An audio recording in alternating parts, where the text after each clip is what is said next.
오늘 말씀은 주님의 영광에 관한 것입니다. 영광의 임재 가운데 나아간다는 건 어떤 의미일까요? 영광과 함께 한다는 건 어떤 뜻입니까? 오늘 말씀을 통해서 영광이 임하는 그 참된 의미를 만나는 우리의 예배 시간이 되기를 주의 이름으로 축원합니다. 오늘 본문 말씀 10장의 말씀은 8장 9장부터 이어지고 있는 이 제사장의 위임식을 마치고 주님과 함께하는 주님의 임재가 임해서 화목제물의 풍성함과 주님의 영광을 만난 그 말씀이 이어지고 있는 것이죠. 그런데 오늘 10장의 본문에는 크게 두 가지의 대반전이 있습니다. 첫 번째 만나는 반전은 바로 나답과 아비후 제사장의 죽음이죠. 오늘 본문 1장의 말씀에 보면 아론의 아들 나답과 아비후가 각기 향로를 가져다가 여호와께서 명령하시지 아니하신 다른 불을 담아서 여호와 앞에 분향하였더니 이렇게 되어 있습니다. 향로를 가져왔다. 향로라고 하는 것은 이제 번제단에 있는 불씨를 가져다가, 번제단은 계속 제사를 드리니까 그 장작불이 타고 있는 것이죠. 거기에 남아있는 불씨를 가져다가 제단 안에 있는 이 분향단, 지성소 안에 있는 분향단에다가 불씨를 옮기는 겁니다. 분향단에 옮기는 향이라고 하는 것은 그것은 이제 향을 옮긴 거니까 잠깐 타다가 이제 다 꺼져서 사라지겠죠. 밤새도록 타다가 꺼지는 것입니다. 그러니까 꺼진 불을 번제단에서 있는 그 불씨, 불똥을 실어다가 가져다가 분향단에다가 옮겨야 되는 거죠. 그것이 제사장의 중요한 직무입니다. 불을 지키는 것이죠. 그것이 상징하는 것은 주님의 임재입니다. 그런데 그 임재의 소멸이 되지 않도록 주님의 임재를 지켜야 되는 제사장인데 그 번제단의 불이 아닌 오늘 다른 불을 담아 여호와 앞에 분향하였더니 이렇게 돼 있는데 에즈 자라흐 이란 말이에요. 에즈라는 게 이제 불이죠. 파이어고 자라흐라는 게 스트레인지입니다. 낯선 불을 가져왔다. 그러니까 어쨌든 번제단의 불, 매일 드리던 불이 아닌 다른 불을 가져왔다는 겁니다. 그래서 왜 그랬을까? 왜 다른 불을 가져왔을까? 집에서 불을 가져왔든지 아니면 뭐 아침 먹다가 불씨가 있는데 이거 뭐 따로 번제단에서 불을 피워서 하고 번거로우니까 그냥 있는 불씨, 불씨가 집에 좋은데 그래서 담아왔는지 그 이유는 알지 못하겠지만 어쨌든 다른 불, 낯선 불을 들고 왔는데 그 불을 가지고 와서 이제 분향단에다 넣은 것이죠. 그걸 분향하였더니 2절에 불이 여호와 앞에서 나와 그들을 삼키매 그들이 여호와 앞에서 죽은지라. 주님의 임재가 불로 상징되는데 주님의 임재가 머무는 그곳에 나아가서 그것으로 인해서 영광을 받고 그것으로 인해서 생명이 충만해지고 그것으로 인해서 은혜를 받게 되었는데 그 불 앞에 나아갔다 불에 삼킴을 당하는 불에 의한 죽음을 당했다라는 겁니다. 이것이 예배의 본질이죠. 예배의 제사장이 우리가 주님에게 부름받은 제사장인데 제사장이 제사의 자리에 나간다. 우리가 예배 자리에 쓴다라고 하는 건 주님의 영광 앞에 서는 것입니다. 주님의 임재가 살아 계시다면 주님이 그 예배에 함께 하시는 주님이 받으시는 예배라고 한다면 그것은 우리가 그 죽음을 품음으로 나의 죽음이죠. 예수 그리스도의 죽음을 품음으로 그 죽음을 통해서 내가 새 생명을 만나는 것이죠. 그러나 그것이 온전한 제사, 온전한 예배가 아니라면 우리가 주님의 영광과 주님의 영광을 가리거나 주님의 영광을 패하는 일로 우리가 주님 앞에 나왔다면 우리의 목숨을 취하시는 거죠. 이것은 섭리적인 것입니다. 그런데 그 일을 나답과 아비후가 당한 거죠. 그리심산의 축복으로 주님 앞에 나와야 되는데 세겜의 자리에 섰는데 에발산의 저주로 만났다는 겁니다. 이것이 오늘 나답과 아비후의 사건이죠. 근데 이 사건은 교회에서 굉장히 이 말씀을 크게 다룹니다. 아마 수없이 많이 이 말씀 들어보셨을 거예요. 저도 많이 들어봤습니다. 나답과 아비후의 사건이 충격을 주는 것은 신약의 아나니아와 삽비라의 사건, 11조를 잘못 드렸다가 죽음을 맞은 이 사건과 대비를 이루면서 도대체 예배가 뭐야? 도대체 제사가 뭐야? 이런 충격을 주고 있는 것이죠. 또 우리가 제사장으로 왕같은 제사장으로 부름을 받아 예배의 자리에 매주 쓰는데 도대체 주님의 임재가 뭐길래 주님 앞에 섰다가 예배 잘못 드렸다가 죽음을 당해? 향로 잘못 가져왔다고 사람을 죽일 수가 있어? 불 잘못 담아왔다고? 안 담아온 것도 아니고 좀 다른 불 담아왔다고? 그런 의문을 갖게 되는 것이죠. 11조 안 드리는 사람도 많은데 11조 온전하게 못 드렸다고 11조 드린 사람의 목숨을 취해? 어떻게 이런 일이 있을 수 있지? 이런 마음도 처음에 성경을 읽으면 솔직히 그런 마음이 드시죠. 그리고 우리가 제사장으로 부름을 받았기 때문에 제사장이 제사의 자리에서 목숨을 잃었다는 것은 큰 충격입니다. 거기다 불이 나와서 삼켰다. 이 말씀은 더 큰 충격이죠. 그런데 사실은 본문의 말씀을 중요하게 아주 세심하게 들여다보면 첫 번째 발견하는 특징은 이 사건이 매우 적게 다루어지고 있다는 거예요. 성경의 중요한 특징 중에 하나는 아무것도 없는 보잘것없는 사건처럼 보이지만 그 사건을 굉장히 길게 다루는 사건이 있습니다. 엘리야가 과부의 집에 머무는 사건. 그게 가서 며칠 전 게 무슨 일이라고 그걸 굉장히 길게 다루는 것이죠. 야곱의 아들 유다가 부정한 사건, 이 한 장을 다 할애해요. 그 사건이 굉장히 중요한 사건입니다. 성경에서는 중요한 사건이면 반복적으로 그리고 그 분량을 아주 많이 배분해서 다루는 이제 그런 속성을 가지고 있죠. 그런데 그 사건이 중요하지 않은 사건처럼 보이면 짧게 간단하게 다루는 것입니다. 그런데 이 사건은 단 2줄로 다루고 있어요.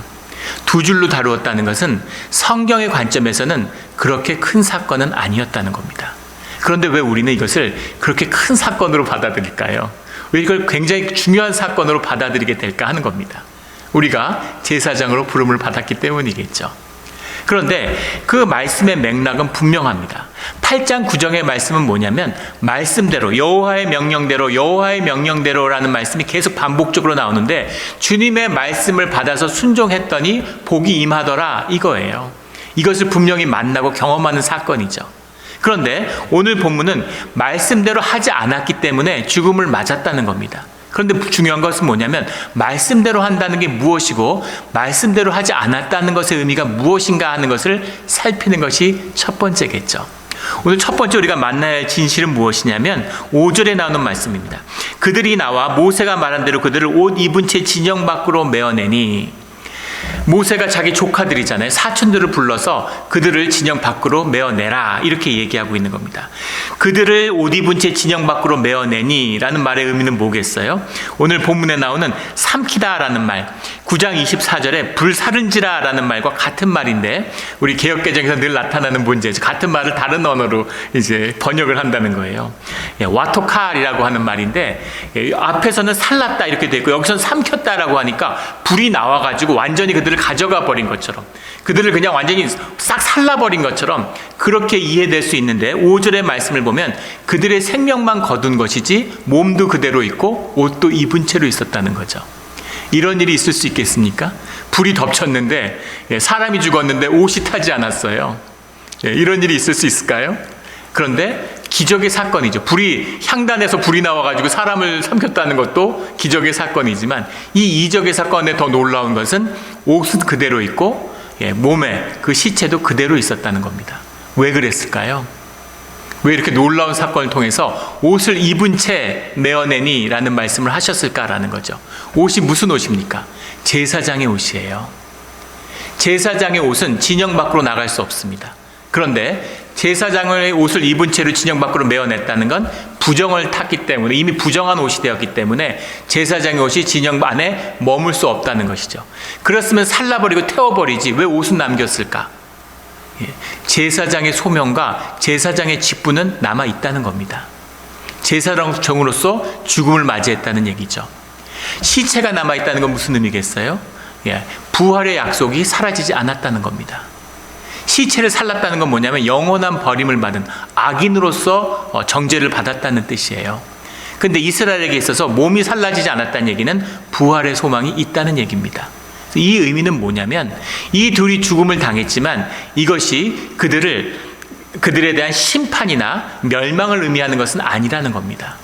이 주제는 무슨 의미냐면 이 죽음이 의미하는 것이, 이 제사장의 죽음이 의미하는 것이 구원과 멸망의 주제가 아니라 주님의 말씀에 순종하며 영광과 어떻게 머물러야 하는지에 대한 말씀이라는 거죠. 그런데 왜 우리는, 왜 교회에서는, 왜 종교에서는 이 사건을 굉장히 무겁게 받아들이고 왜 이것을 이렇게 심각하게 생각할까? 이것은 왜 죽었는가에 초점을 맞추기 때문입니다. 사실은 생명, 죽음을 더 중요하게 생각하기 때문이죠. 죽음을 받아들이고 죽음을 지나는 거예요. 예수 그리스도에게서 전형적으로 보여주시잖아요. 예수님이 죽음은 아무것도 아니에요. 죽음은 새로운 세상으로 나아가는 또 다른 삶의 시작일 뿐인 거죠. 그래서 죽는다는 것은 잠든다 이렇게 표현하죠. 잠들고 깨어나면 새 세상을 사는 것처럼 죽음을 그렇게 맞이하게 된다는 겁니다. 죽음은 아무것도 아니야. 그런데 그것을 맞이하는 종교의 입장에서는, 신앙을 잃어버린 우리 사람의 입장에, 육의 입장에서 바라보니까 죽음이 크게 느껴지는 거죠. 왜 죽었을까? 도대체 왜 죽었을까? 어떻게 하면 살까? 여기에 초점이 맞춰져 있는 것입니다. 그래서 자꾸 대부분 한번 찾아서 들어보세요. 대부분 이 10장에 대한 강해 설교를 들어보면 왜 죽었는지에 초점을 맞추고 있다는 겁니다. 왜 죽었느냐?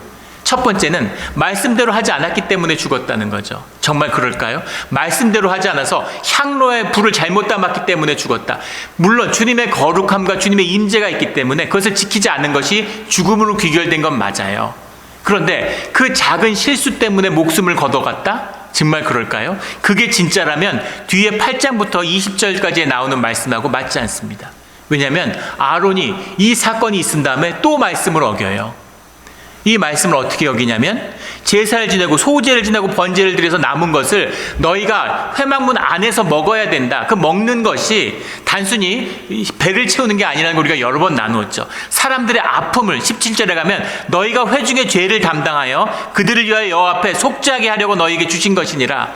너희가 그 아픔과 상처를 걸머지는 중보자로서 세움을 받았다는 걸 모르느냐. 그래서 그걸 먹는 것이 그 삶의 아픔을 나누는 것인데, 그걸 먹지 않고 다 불에 살라버리면 어떡하느냐, 그렇게 얘기하죠. 그러니까 아론이 지금 자식이 죽었는데 고기가 목에 넘어갑니까? 이렇게 나오는 거죠. 예. 지금 어떤 게 더 무거운 걸까요? 말씀을 지키지 않았기 때문에 죽은 것이라면 아론도, 엘르아살도 전부 다 죽어야 돼요. 그런데 그것은 별일 아닌 것처럼 넘어갔다는 겁니다. 도대체 비밀이 뭘까요? 지성소를 침범했기 때문일까? 우리가 잘 알고 있는 것처럼 다윗은 지성소에 들어가서 제단 위에 있는 진설병을 훔쳐먹었어요. 그런데 주님의 귀여움과 이쁨을 받았습니다. 들어가는 순간 죽었어야죠. 제사장도 아닌데, 대제사장도 아닌데, 심지어 가서 진설병을 훔쳐먹었는데, 그런데 주님이 그것은 문제 안 삼아요. 이건 뭡니까 도대체? 주님의 뜻은 뭘까요? 향 때문이었을까? 그래서 다른 이유를 갖다 대는 겁니다. 가장 많이 들어보신 이야기는 이런 얘기죠. 9절에 나오는 너와 내 자손이 회막에 들어갈 때에는 포도주나 독주를 마시지 말라. 그리하여 너희 죽음을 면하라. 라는 계명의 말씀이 9절에 나오기 때문이에요. 뜬금없이 9절의 말씀이 왜 나왔을까? 야, 술 먹으면 안 돼, 독주를 먹으면 안 돼라는 새로운 계명이 선포됐는데, 이 계명이 선포된 이유는 뭘 의미하는 것이냐? 바로 나답과 아비후가 술을 먹고 향을 옮겼다, 이렇게 이야기하는 것이죠. 전날 화목제가 열리고 축제가 열리고 영광이 임하고 사람들이 너무 기뻐가지고 축제를 했잖아요. 너무 기분이 좋아서 술에 만취가 돼서 숙취가 남아있고 술이 덜 깬 상태에서 향로를 들고 나오다가 그러다 죽음을 당한 것이다. 야, 술 먹고 예배 나면 안 돼, 술 취하면 안 돼, 이런 뜻으로 이제 대부분 많이들 말씀을 전하죠. 그게 다수설입니다. 소수설에는 어떤 게 있냐면, 우리 16장 2절에 가면 그런 말씀이 나오죠. 지성소에 아무 때나 들어오지 말라, 이런 말씀이 나옵니다. 지성소에는 주님이 허락할 때 허락한 사람만 들어와야 되는데, 그리고 한 명만 들어와야 되는데 둘이 같이 들어오다가 자기네 마음대로 지성소에 드나들다가 그래서 죽임을 당한 것이다, 이렇게 보는 것이죠. 그런데 초점은 이들이 왜 죽었느냐에 있는 것이 아니에요. 죽어야 될 이유가 있었겠죠. 그 초점이 무엇이냐 하는 겁니다. 초점이 무엇일까요? 12절에 모세와 아론과 그 남은 아들 엘르아살에게 이다말에게 이르되 여호와께서 드린 화제물 중 소제와 남은 것은 지극히 거룩하니 제단 곁에서 먹어라. 그것을 거룩한 곳에서 먹으라. 이렇게까지 신신당부를 했는데 이제 그걸 어기고 다 태우게 되는 거죠.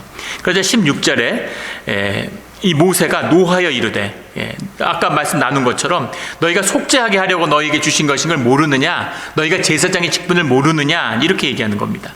19절에 아론이 모세에게 이르되 오늘 그들이 속죄제와 번제를 여호와께 드렸어도 이런 일이 내게 임하였거늘. 속죄제 드리고 번제를 드리고 죄사함을 받았는데도 주님 앞에 나갔다가 죽임을 당했습니다. 너가 받잖아, 이런 거죠. 그런데 오늘 내가 속죄 제물을 먹었다라면 여호와께서 어찌 좋게 여기셨으리요. 어찌 좋게 여기셨으리요. 이렇게 해석했는데 여호와께서 좋게 여기겠습니까? 라고 하는 질문입니다. 내가 이런 죄짐이 있는데 내 마음이 온전치 못하는데 마음이 온전하겠습니까? 오늘 본문 가운데 아론이 잠잠하니라는 이 말씀도 대단한 거죠. 어떻게 자식도 우리 눈앞에서 죽었는데 잠잠할 수가 있어요. 잠잠한 겁니다. 주님의 뜻이 무엇인지, 그 죽음의 의미가 무엇인지를 주님 앞에서 받아들인다는 뜻이죠. 그런데 밥이 넘어가겠습니까? 근데 내가 지금 이런 상태인데 중보자로 설 수 있겠습니까? 이렇게 물어보니까 주님이 여호와께서 좋게 여기겠습니까? 하니까 20절에 모세가 그 말을 듣고 좋게 여겼더라. 모세가 걱정이 되고 두려움에 휩싸였겠죠. 다 죽겠구나.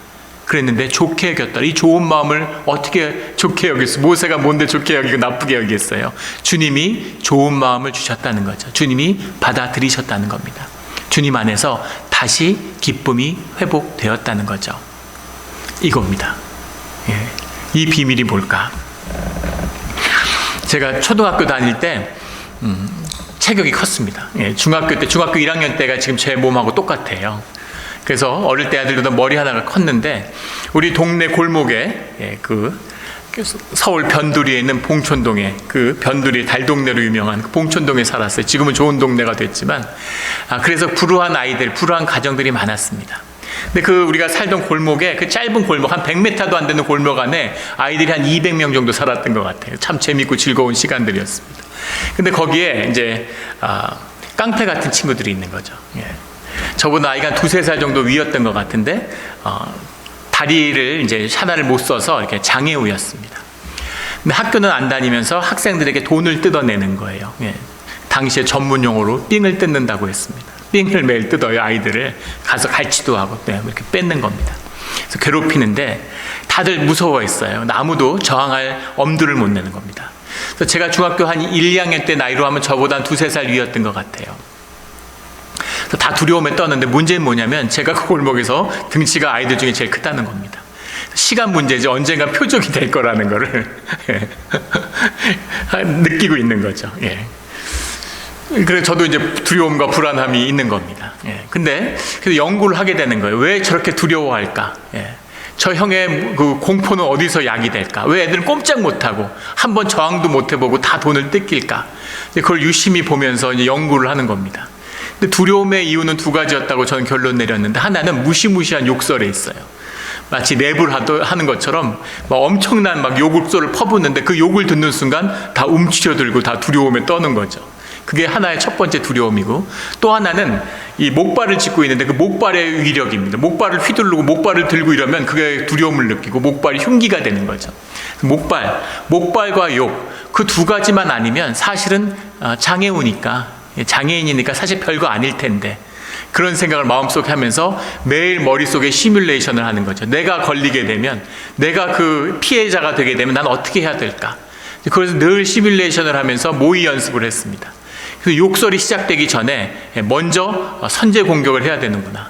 그리고 목발만 치울 수 있다면 그러면 승산이 있겠지. 한 2가지를 늘 등치는 제가 더 크니까 그걸 늘 시뮬레이션을 했습니다. 그러던 어느 날 그날이 찾아왔죠. 놀고 있는데 저를 불러요.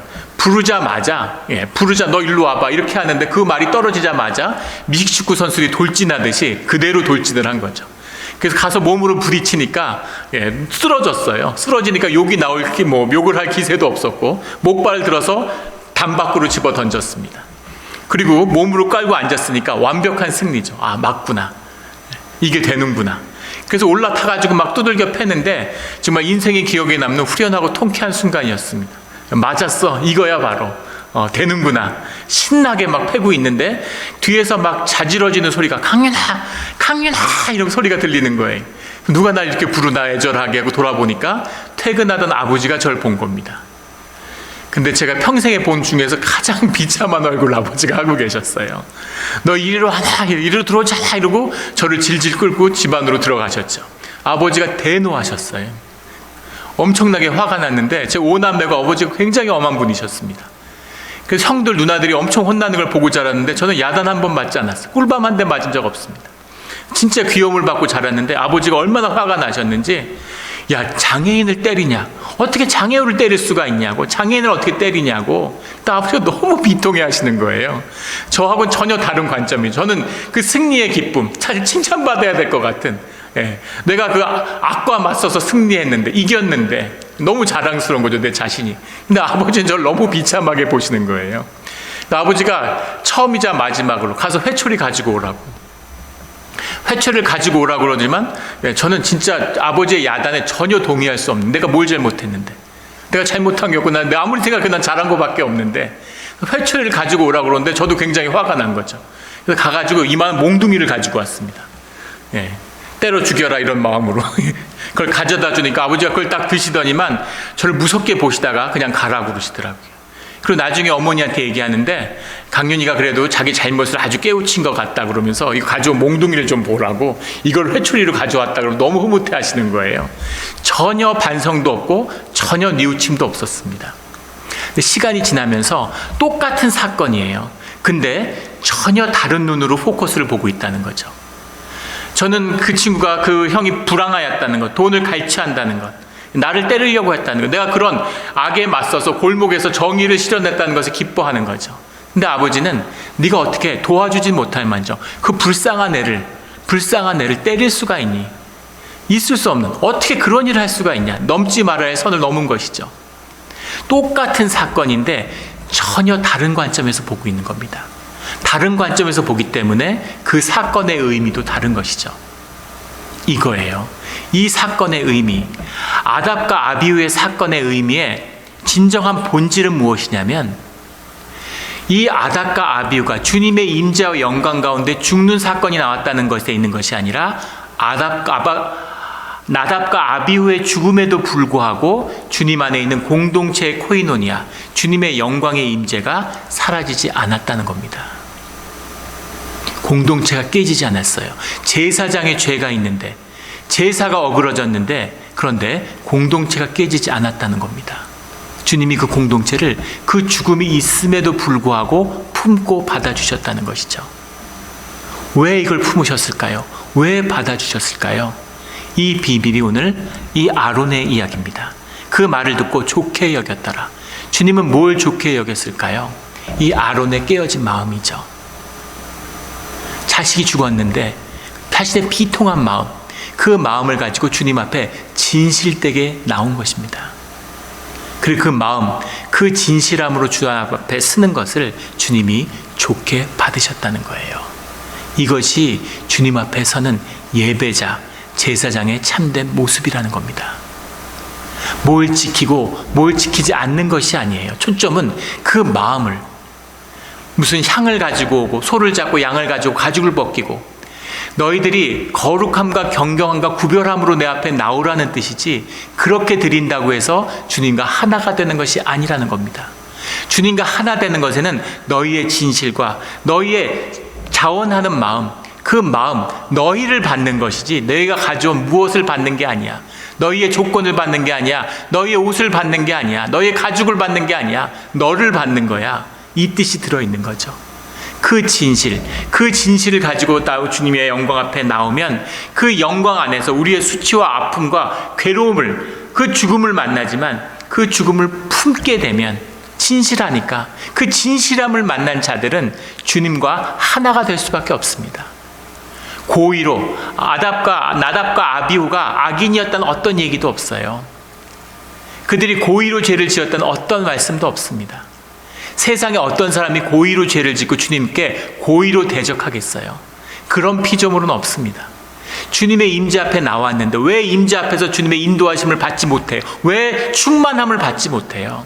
우리가 거짓으로 내 자신을 숨기기 때문입니다. 거짓으로 내 자신의 진실을 은폐하기 때문이죠. 그 수치와 아픔을 주님 앞에서 만나면 주님의 진실을, 내 진실이 주님의 진실을 만나게 되는 것이죠. 주님의 진실을 만나면 그 진실 안에서, 그 불타는 불에 있는 심판의 주님, 그 죽음의 두려움 가운데서 주님의 은혜를, 주님의 자비를 만나게 되는 것이죠. 이것이 주님이 좋게 여겼더라. 같이 주님의 말씀을 어겼는데 하나는 좋게 여기고 하나는 죽음을 맞이했다. 이 비밀은 이 좋게 여겼더라의 비밀인 것이죠. 말씀대로 하면 복을 받았는데 말씀대로 하지 않으니까 재앙이 임했다. 말씀대로 하지 않았다는 것의 참된 뜻이 뭘까요? 말씀대로 하지 않았다는 게 무슨 뜻입니까? 내 마음대로 했다는 걸까요? 주님의 뜻에 반했다는 뜻일까요? 주님을 공격했다는 뜻일까요? 아닙니다. 그런 사람은 없어요. 주님의 말씀대로 하지 않았다의 반대는 종교의 율례대로 했다는 것입니다.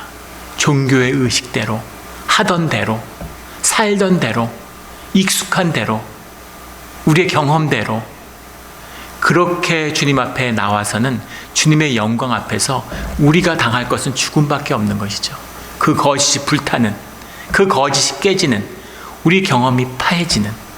그러나 그럼에도 불구하고 그 죽음 가운데 만나야 할 진짜 반전은 무엇이냐면, 그래도 코이노니아가 깨지지 않고, 그래도 주님의 은혜가 깨지지 않고, 그래도 주님의 사랑과 주님의 함께 하시는 구원이 우리와 함께 하신다라고 하는 이 대반전의 비밀입니다. 주님이 좋게 여기셨더라. 주님이 좋게 여기는 우리의 진실, 우리의 신앙이 되기를, 우리의 예배가 되기를 주의 이름으로 축원합니다. 아멘. 기도드리겠습니다.